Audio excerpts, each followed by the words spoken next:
Accidents happen right in the middle of the ballet. I have danced this act with Mariana, but it was near the beginning of my stay with ABT, so it's a long time since we've done it. But you rehearsed it a little bit this afternoon, Tiny bit, just in case, yes. Oh my gosh, does that make you very nervous when you suddenly go out and you think perhaps it's... A bit. I mean, plus television as well, which yes. I loathe doing. Does that make a difference? Yes, because you know it's going down forever, yes. and you have to fight your mind not to think, oh God, I hope this goes well. Yes. The days of the legend are over. You think, we could no longer be a mystery. If we could photograph Nijinsky, do you think he would be quite a star? I don't know, but I mean, there's a certain mystery now that's gone. We're there forever, and if you don't feel it goes particularly well, there's nothing you can do about it. How is it going? No comment. Wonderful. It looked very good to me. But you have had a lot of injuries yourself. I know back injuries and neck. I had trouble with my upper back, which kept me away from the stage for about a year.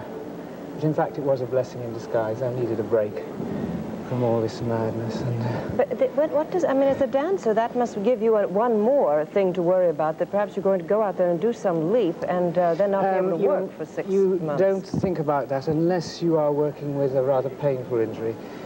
89% of the time, once you get out there in front of an audience, your mind is taken off your aches and pains. Well, let's talk a little bit about the ballet that we have seen. The choreography in this case, you worked out together with...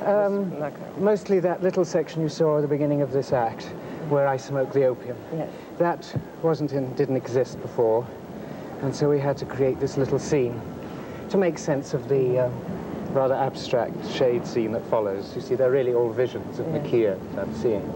I'm high. It's come from personal experience. No, don't answer the question. Not really. Now, when you put yourself into a character like this, is it easier for you to dance a role or to dance just steps? No, it's much easier to get behind someone's skin. The hardest ballet is to do where you come out and you're really just you or a classical machine.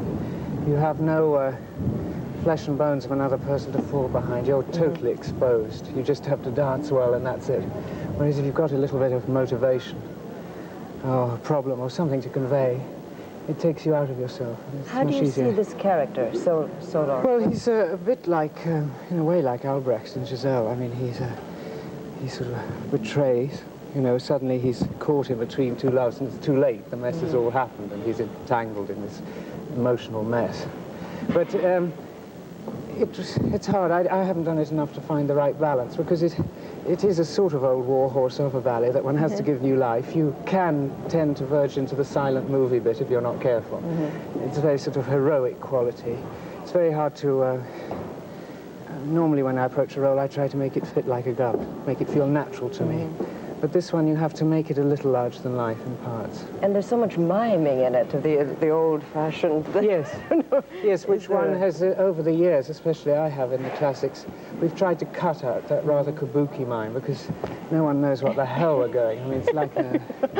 I gather this means get married. That's got something on your finger over there. Is there sort of a repertory of mime gestures that you have to learn? Yes, in the Royal Ballet School, you could almost, it was a phrase book. I mean, extraordinary. Like what things do you have to learn? Actually, in this act, in the first act, I use one which means, will you come over here? But it used to have 3 of those after it. God knows what that meant. But slowly over the years, we've lost that. And in the newer ballets like Romeo and Manon, it's a much more natural approach. The choreographers are very intent on getting the story across with a minimum amount of sign language. When you work with the choreographer, do you feel that you are somehow, you mentioned the word like a classical instrument, that the choreographer works through you, or are you creative by yourself too?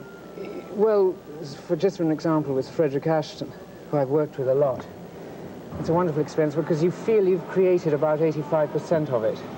He'll just say, I want something from this corner to that with a turn in the middle, and you invent something. But he has this marvelous eye of weeding out what he wants. But by the end of the finished product, you feel it's very much a part of you that you've worked with. And other choreographers work in a different way. They'll come into the studio and teach it to you, just step for step. That's not such fun.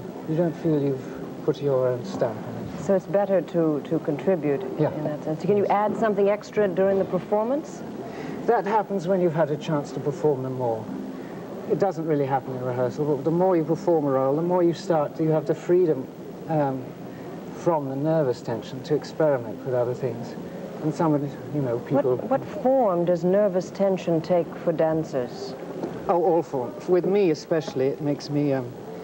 I have a terrible fear of not having a stamina to get through it. That's my nervous strain. It drains me. That you won't be able to finish? Yes, just not have enough wind. To leap up? Yes. You've worked, of course, a great deal in Great Britain and here. Is it harder to work in this country? Do they put more demands on you? No, it's wonderful here. I mean, just for instance, the energy and drive of the dancers, especially American Ballet Theatre, all the kids, wonderful kids that I've taken on another family. I never thought I'd feel this again after the Royal Ballet, but they've been so good to me. I feel so at home, but they have a wonderful drive and energy and enthusiasm that keeps you going, makes you go, makes you push, and just such encouragement. Marvelous. Because I read once you said you felt a little bit like an exile here. You felt at first lonely it was like joining a new school. And I think they were a bit frightened to approach me. And it was a very good exercise for me because I'm the sort of person that waits for people to come to me.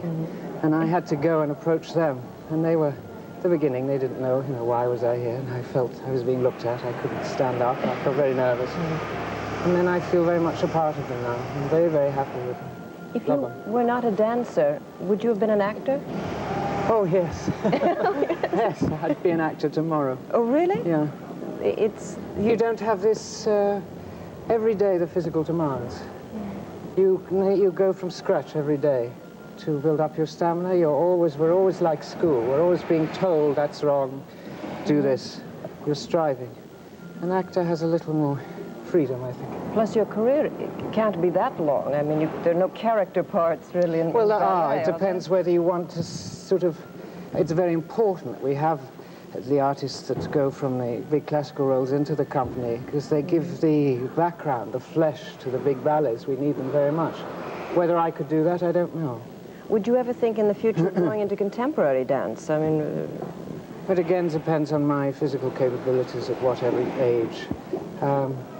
I hope so. Anything that's going to really extend my range or push me in some way. What is it about the theatre? Why would you have wanted to be an actor? What appeals to you about that?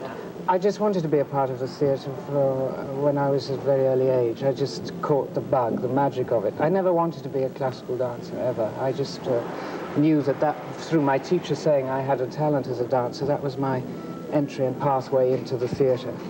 So I stuck with dancing. And you started taking dancing lessons at what age? About 4 or 5. Oh, my goodness, my very sister young. went to... It was easy for my parents to have us at both the same school, and I showed no objection, so I stayed there. At 4 or 5? I thought that was too young. I thought that you should start not seriously. All so little. Now. At 8, I was at the Royal Ballet School.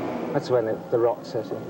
And then it's just a life of practicing and practicing. Wasn't the drudgery of it difficult as a young person? Not when you're young, no, because you've got a lot of energy and you're not really taking it that seriously. You don't really realize how much is the demands until you're about, 15, 16, when you suddenly realize how much stamina is needed to get through a role.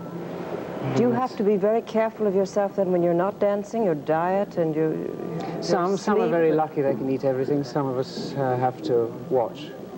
It depends. Do you have to eat special things to increase your stamina, like singers I've heard eat spaghetti to give them lots of carbohydrate before they I think sing? I think if one was told, I'm a great person, so if I hear someone says, oh, this will give you wonderful energy, I'll eat that for the rest of my life. I mean, I'll believe anyone.